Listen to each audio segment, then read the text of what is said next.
we will see about the topic in structure of pond ecosystem. Structure of pond ecosystem.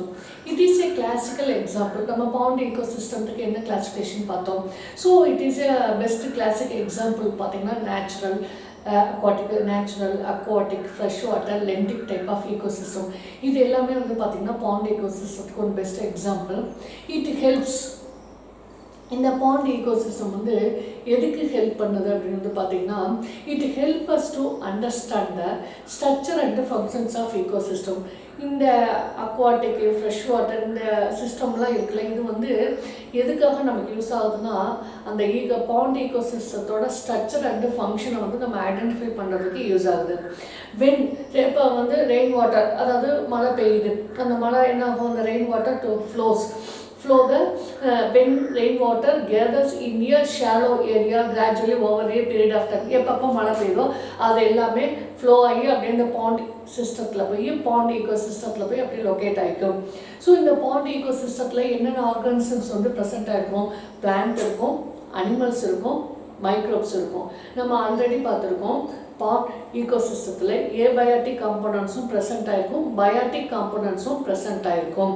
So இப்போ இதில் வந்து abiotic காம்போனன்ட்ஸ்னால் நம்ம எதை சொல்லலாம், பிளான்ட்ஸு, அனிமல்ஸ், மைக்ரோப்ஸ் வந்து சொல்லலாம். So become part of the ecosystem. This pond ecosystem வந்து எப்படின்னா அது செல்ஃபாக சஸ்டைனிங் பண்ணிக்கும் அண்டு செல்ஃபாக ரெகுலேட்டும் பண்ணிக்கும். அது வந்து திரும்ப அந்த வாட்டர் வரும்போது ஃப்ரெஷ் வாட்டர் ஈகோசிஸ்டம் மிக்ஸ் ஆகும்போது அது செல்ஃபாக வந்து ரெகுலேட் பண்ணிக்கும். Which shows a complex interaction between the abiotic and biotic component. இப்படி வந்து அது இன்ட்ராக்ஷன்ஸ் பண்ணிக்கும் போது பயாட்டிக் காம்போனன்ட்டுக்கும் ஏபயாட்டிக் காம்போனன்ட்டுக்கும் ஒரு இன்ட்ராக்ஷன் ப்ராசஸ் வந்து அங்கே நடக்குது. நெக்ஸ்ட்டு இல்லை ஏபயாட்டிக் காம்போனன்ட்ஸ் நம்ம ப்ரெசென்ட் ஆகிருக்குன்னு பார்த்தோம். ஏபயாட்டிக் காம்போனன்ட்ஸில் வந்து பார்த்தீங்கன்னா இது என்னென்ன ஏபயாட்டிக் காம்போனன்ட்ஸ் இருக்கும், இன்ஆர்கானிக் சப்ஸ்டன்சஸ் இருக்கும் அண்டு நெக்ஸ்ட் ஒன் வந்து ஆர்கானிக் சப்ஸ்டன்சஸ் இருக்கும்.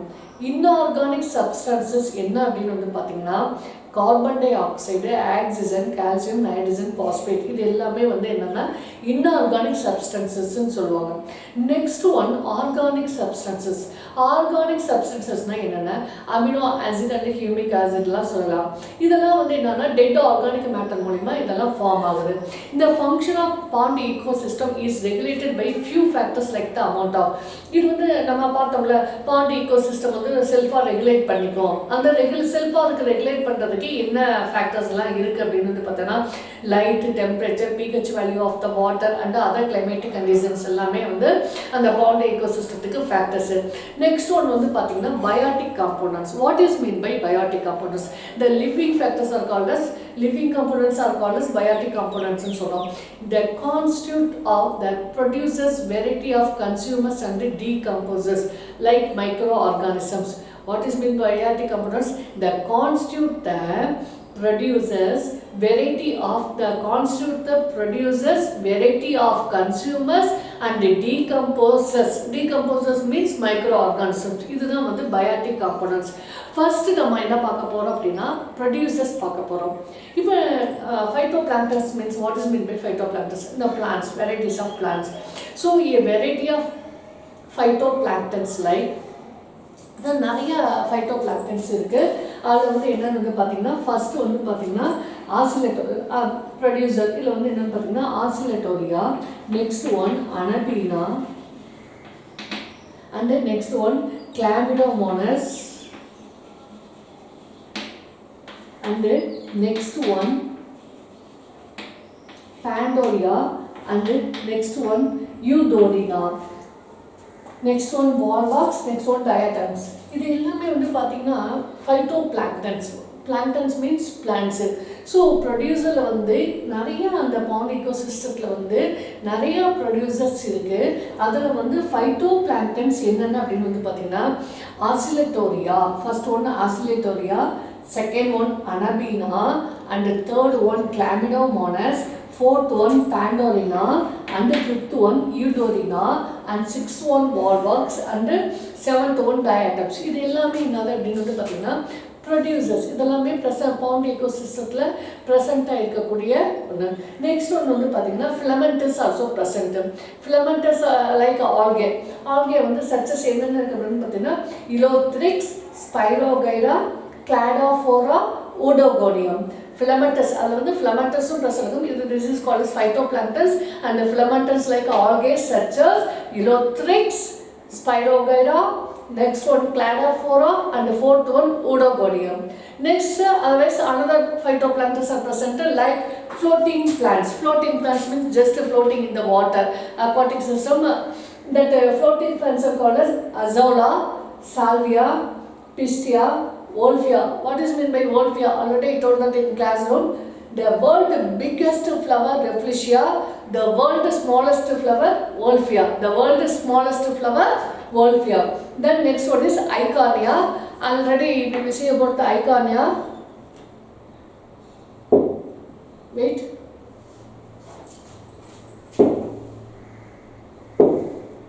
You see, this one is Eichhornia. நம்மளோட லேபில் வந்து நிறைய ஸ்பெசிமென்ஸ் இருக்குது. அதில் சம் ஸ்பெசிமென்ஸ் மட்டும் நம்மளுக்கான this one is called as Eichhornia. So இதெல்லாமே வந்து ஃப்ளோட்டிங் பிளான்ட்ஸ். இதெல்லாம் வந்து வாட்டரில் வந்து see about the plant. So this is called as floating plants. For example, Eichhornia. This one is Eichhornia. So இதெல்லாமே வந்து வாட்டரில் ஃப்ளோட் ஆகக்கூடிய plants. This is called as floating plants. Next one வந்து பார்த்தீங்கன்னா submerged plants, Potamogeton and Crackbatis. இதெல்லாமே வந்து submerged plants. Potamogeton and Crackbatis இதெல்லாமே submerged plants. Next one rooted floating plants. as example வந்து பாத்தீங்கன்னா rooted floating plants வந்து Nymphaea and Nelumbo. இது வந்து நம்ம ஆகாய தாமரை அந்த லோட்டஸ் இதெல்லாமே நம்ம பார்த்திருப்போம். ஸோ இதெல்லாமே Nymphaea and Nelumbo. Next one வந்து பார்த்தீங்கன்னா macrophytes like Typha and Ipomea. Macrophytes means அதான் இருக்கிறதுலே பெரிய பிளான்ட்ஸ் வந்து என்ன அப்படின்னு வந்து பார்த்தீங்கன்னா Typha and Ipomea. இது எல்லாமே வந்து Typha and Ipomea is called as macrophytes. So இது எல்லாமே வந்து இருக்கக்கூடிய ப்ரொடியூசர்ஸ் ஆஃப் பாண்ட் ஈகோசிஸ்டம். இதெல்லாம் வந்து ஒரு major producer of pond ecosystem. இப்போ இதுதான் வந்து பாண்ட் ஈகோசிஸ்டத்தில் இருக்கக்கூடிய ப்ரொடியூசர்ஸ். ஃபர்ஸ்ட் ப்ரொடியூசர் என்ன அப்படின்னு பார்த்தோன்னா Oscillatoria, Anabaena, Chlamydomonas, Pandorina, Eudorina, Volvox and diatoms and filaments like algae such as Eleutheryx, Spirogyra, Cladophora, Odontogonium and floating plants like Azolla, Salvia, Pistia, Wolfia and Eichhornia and submerged plant. அதாவது submerged plantனா இது ஃபுல்லாக float ஆகிருக்கும். submerged plant means அடியில் வந்து அப்படியே அது செடிமெண்ட்டாக இருக்கும். அதாவது சேது சகதியாக இருக்கும். ஆல்ரெடி நான் சொல்லியிருக்கேன், இந்த மேங்க்ரூவ் பிளான்ஸ் பற்றி சொல்லியிருக்கேன். மேங்க்ரூவ் பிளான்ஸ் வந்து நீ இந்த சிதம்பரத்துக்கு பக்கத்தில் பிச்சாவரம்னு ஒரு ஏரியா இருக்குது. அங்கே போய் பார்த்தீங்கன்னா ஃபுல்லாக மேங்க்ரூவ் பிளான்ஸ் தான் அந்த ஏரியாஸ் ஃபுல்லாக இருக்கும். ஸோ அதில் வந்து பார்த்தீங்கன்னா அது வந்து ரூட் வந்து ரொம்ப டெப்த்தாக இருக்கும். அந்த ரூட் வந்து அந்த ரொம்ப டெப்த்தாக இருந்துட்டு அது ரெஸ்பிரேஷன் பண்ணுறதுக்காக மேலே வரும். ஆல்ரெடி அந்த ப்ராசஸ் பற்றி நம்ம பார்த்துருக்கோம். அது வந்து பார்த்தீங்கன்னா சேரும் சகதியுமாக இருக்கும். ஸோ இதனுடைய ரூட் வந்து பொட்டமாகெட்டான் அந்த பேரமெட்டிஸ் அந்த ரூட் வந்து பார்த்தீங்கன்னா சாயிலில் பாதி மிக்ஸ் ஆகிருக்கும், பாதி வந்து ஃப்ளோட் ஆகிருக்கும். அதுதான் வந்து சப்மர்ஜ்டு பிளான்ட்ஸ் அப்படின்னு சொல்கிறாங்க. நெக்ஸ்ட் வந்து ரூட்டட் ஃப்ளோட்டிங் பிளான்ட்ஸ். இது வந்து Nymphaea and Nelumbo. இதெல்லாம் நம்ம ரூட்டட் ஃப்ளோட்டிங் பிளான்ட்ஸ்னால் ரூட்டோட அப்படியே மேலே மிதந்துட்டே இருக்கும். நம்ம வந்து லோட்டஸ் சொல்லலாம். இதெல்லாமே வந்து பார்த்தீங்கன்னா இதுக்கு example.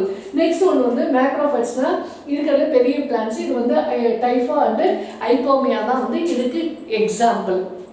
and this is called as producer. Next one consumer. அந்த ப்ரொடியூசரை சாப்பிடக்கூடிய carnivores. So அதுதான் வந்து consumer. The animals represent the consumers of a pond ecosystem which include zooplanktons. அதாவது zooplanktonsனா நம்ம phytoplanktons அப்படின்னா பிளான்ட்டை பற்றி படிக்கிறது, zooplanktonsனா அனிமல்ஸை பற்றி படிக்கிறது. லைக் பாரமிசியம் சொல்லலாம் அண்டு டாஃப்னியா. இது எல்லாமே வந்து பார்த்தீங்கன்னா ப்ரைமரி கன்சியூமர்ஸ். அதாவது கன்சியூமர்ஸ்லேயே வந்து primary consumer, secondary consumer and tertiary consumer சொல்லியிருக்கலாம். ஸோ அதில் வந்து பார்த்தீங்கன்னா ஜூ பிளாங்க்டன்ஸ் லைக் வந்து பாரமிசியமும் டாஃப்னியாவும் வந்து பார்த்தீங்கன்னா ப்ரைமரி கன்சியூமர்னு சொல்கிறாங்க. நெக்ஸ்ட் வந்து பென்டாஸ் அப்படின்னு வந்து பார்த்தீங்கன்னா பாட்டம் லிவிங் அனிமல்ஸ். இதெல்லாம் வந்து ரொம்ப டெப்த்தாக இருக்கக்கூடிய அனிமல்ஸு. பென்டாஸ் அப்படின்னு வந்து பார்த்தீங்கன்னா பாட்டமில் இருக்கக்கூடிய லிவிங் அனிமல்ஸ் லைக் மாலஸ்கஸ் அண்ட் அனலிடா. இதெல்லாமே வந்து பார்த்தீங்கன்னா பாட்டமில் இருக்கக்கூடிய அனிமல்ஸ். இதெல்லாமே என்னன்னு சொல்லுவாங்க, செகண்டரி கன்சியூமர்ஸ் சொல்லுவாங்க. Secondary consumers like water beetles, frock, இதெல்லாமே வந்து எக்ஸாம்பிள் சொல்லலாம். இதெல்லாம் வந்து பார்த்தீங்கன்னா அந்த ஃப்ராக் இதெல்லாம் வந்து பார்த்தீங்கன்னா கொஞ்சம் மேலே இருக்கக்கூடிய அனிமல்ஸ். இதெல்லாமே அதாவது அடியில் டெப்த்தாக இல்லாமல் கொஞ்சம் மேலே இருக்கக்கூடிய அனிமல்ஸ். இதெல்லாமே வந்து பார்த்தீங்கன்னா செகண்டரி கன்சியூமர் சொல்லுவாங்க. அடுத்தது நெக்ஸ்ட் ஒன் வந்து பார்த்தீங்கன்னா tertiary consumer. So second and tertiary consumer வந்து பார்த்தீங்கன்னா லைக் நம்ம டக் சொல்லலாம், கிரேன் சொல்லலாம். Some top carnivorous which include large fish, some இது வந்து பார்த்தீங்கன்னா ஃபிஷ் எல்லாம் சொல்லலாம். இப்போ இதெல்லாம் வந்து பார்த்தீங்கன்னா ஸ்மால் ஃபிஷ் இருக்குது. இப்போ இந்த ஸ்மால் ஃபிஷ்ஷு, அதுக்கப்புறம் பிக் ஃபிஷ் இருக்கும். நெக்ஸ்ட் வந்து பார்த்தீங்கன்னா ஸ்னேக்ஸு, ஸ்னேக் வந்து ஸ்மால் ஸ்னேக் இருக்கும். அதுக்கப்புறம் வந்து பார்த்தீங்கன்னா அதுலேயே வந்து ஸ்மால் ஸ்னேக், மேனு, இதெல்லாம் வந்து இப்போ லீச், இதெல்லாம் வந்து இருக்கக்கூடியது. ஸ்பான்சஸ், இதில் ரொம்ப டெப்த்தாக இருக்கக்கூடிய ஸ்பான்சஸ்லாம் வந்து ரொம்ப டெப்த்தான ஏரியாவில் இருக்கக்கூடியது. நெக்ஸ்ட்டு ஸ்மால் ஃபிஷ் பார்த்தோம். This one big snake.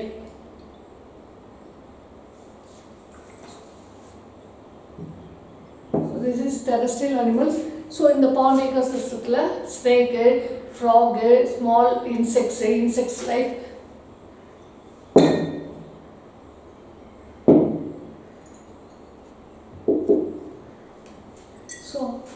small insects like இந்த மாதிரி primary consumer, secondary consumer, tertiary consumer அந்த consumers வந்து present ஆயிருக்கும். Next one,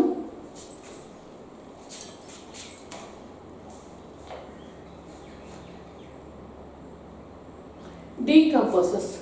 Next one, decomposers. Decomposers they are also called as micro consumers. So what is meant by micro? Micro means very minute organisms only visible in not visible in naked eye, only visible in microscope. So they are also called as micro consumers. They help to recycle the nutrients in the ecosystem. In the already நம்ம பார்த்திருக்கோம், அந்த dead decaying matter வந்து decompose பண்ணி recycling பண்ணி அதை வந்து நமக்கு soil mix பண்ணி கொடுக்கக்கூடியது தான் வந்து decomposers பார்க்குறோம். இது வந்து எதுக்கு ஹெல்ப் பண்ணா, they help to recycle the nutrients in the ecosystem. இது வந்து ரீசைக்கிள் பண்றதுனால தான் அந்த பிளான்ட்டுக்கு தேவையான நியூட்ரியன்ஸ் கிடைக்குது. பிளான்ட்ல இருந்து herbivores வந்து carnivorous transfer ஆகுது.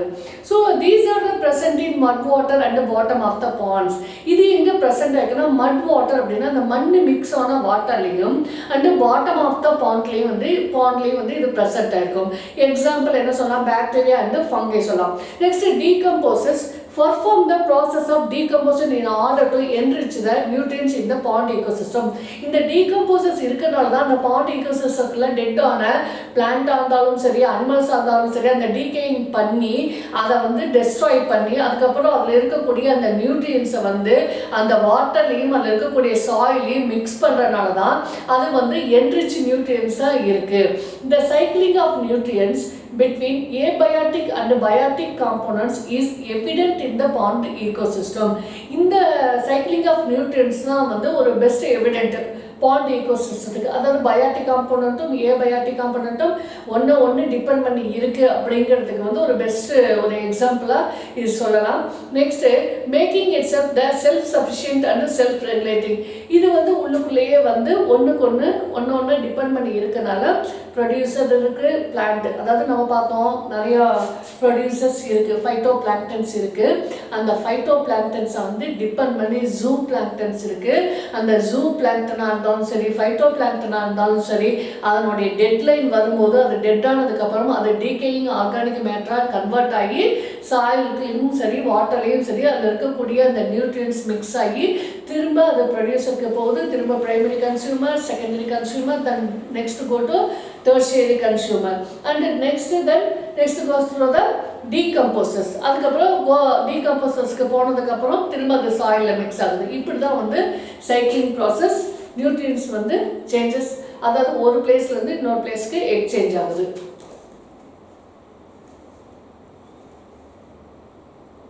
Next one, stratification of pond ecosystem, அதாவது அந்த பாண்ட் ஈகோசிஸ்டத்தோட அந்த எப்படி வந்து இப்போ ஃபைட்டோ பிளாங்டன்ஸ் இதெல்லாம் பார்த்தோம்.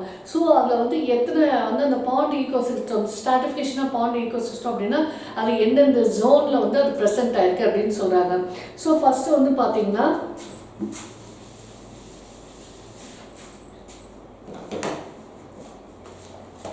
இப்போ stratification diagrammatic sketch shows the stratification of pond ecosystem. இப்போ நான் அதை போட போகிறேன். ஸோ ஃபஸ்ட்டு ஃபார் எக்ஸாம்பிள் இப்போ இருக்கு.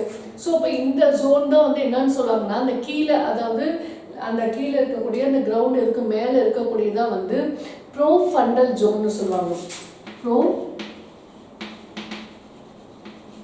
ப்ரோஃபண்டல்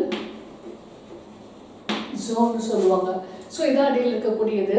இது வந்து என்னன்னு சொல்லுவாங்கன்னா பென்டிக் ஜோன். இதுக்கு கீழே இருக்கு பார்த்தீங்கன்னா இது வந்து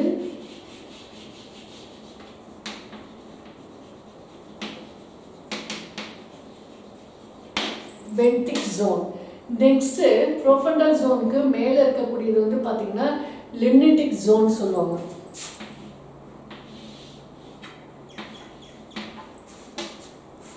limnitic zone.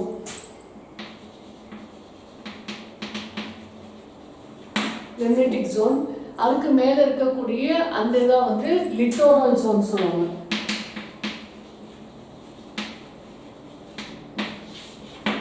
ஸோ இதை பற்றி நம்ம டீட்டெயிலாக பார்க்கலாம். So based on the factors like distance from the shore, penetration of light, depth of water. இப்போ நம்ம பார்க்குறோம், இப்போ இப்போ உள்ள ஓஷன் போகிறோம், சீயில் போகிறோம், சீயில் பார்க்குறோம், மேலே இருக்க அந்த வாட்டரில் வந்து பார்த்தீங்கன்னா அந்த லைட்டோட லெவல் வந்து மேலேருந்து சன்லைட்லேருந்து படும்போது அந்த லைட்டோட லெவல் வந்து நமக்கு தெரியும். அதுக்கு கீழே நம்ம கொஞ்சம் டெப்த்தாக போகும்போது அதனுடைய வேவ் லென்த் வந்து கம்மியாகும். அதுக்கும் கீழே நம்ம உள்ள அந்த ரொம்ப டெப்த்தாக போகும்போது பார்த்தீங்கன்னா அந்த லைட் அந்த டெம்பரேச்சர் லெவல் வந்து ரெடியூஸ் ஆகுறது நம்மளால் ஐடென்டிஃபை பண்ண முடியும். ஸோ அதான் சொல்கிறாங்க, based on the factors like distance from the shore, penetration of light, depth of water. போக போக உள்ள டெப்த்தாக போக போக அந்த லைட்டோட லெவல் வந்து ரெடியூஸ் ஆகும். Depth of water, types of plants and animals, there may be 3 zones. அது உள்ளே போக போக இருக்கிறத வச்சு அந்த பிளான்ட் அண்ட் அனிமல்ஸ் வந்து இருக்கிறத வச்சு அதை 3 zones-ஆக வந்து கிளாஸிஃபை பண்ணியிருக்காங்க. ஃபர்ஸ்ட் ஒன் வந்து பார்த்தீங்கன்னா littoral zone and limnitic zone and profundal zone. littoral zone, limnitic zone and profundal zone-ஆ கிளாஸிஃபை பண்ணியிருக்காங்க. இல்லை limnitic and profundal, the littoral zone, first வந்து littoral zone which is closer to the shore with the shallow water region. இது வந்து littoral zone எங்க இருக்கு, மேல அந்த ஃபர்ஸ்ட் ரேஞ்சில் இருக்கக்கூடியது which is closer to the shore with the shallow water region, allows easy penetration of light. இது மேல ஃபர்ஸ்ட் லேயரா இருக்கனால சன்ல வரக்கூடிய அந்த லைட் வந்து ஈஸியா இதுல படும். ஸோ அந்த ஷார்ட்டாக அந்த வேவ் லென்த் வந்து ஷார்ட்டாக இருக்கும். நெக்ஸ்ட்டு இப்போ பார்த்தா என்ன zone, allows easy penetration of light, it is warm and occupied by rooted plant.